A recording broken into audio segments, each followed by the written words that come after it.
Hello everyone, I am Yuxuan, come from Zhejiang University.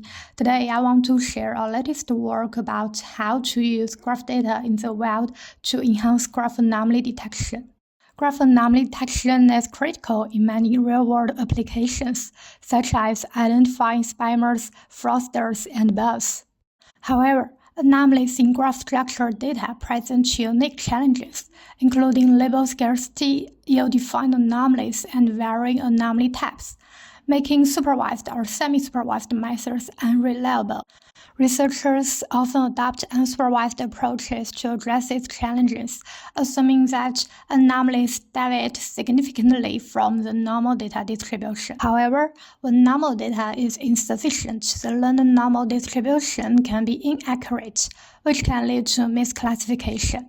So, it is essential to provide the unsupervised model with a more comprehensive view of normal behaviors. To overcome this limitation, we propose to utilize external graph data, that is, graph data in the wild, to help anomaly detection tasks. This naturally raises the question, how can we use external data to help graph anomaly detection tasks? To answer this question, we designed a framework called Wild KDD.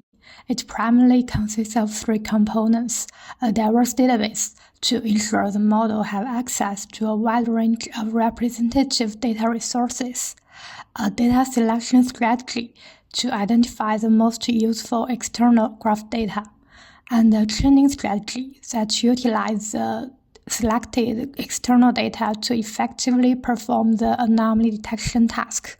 Putting them together, these components work cohesively to enhance graph anomaly detection by wisely leveraging external knowledge.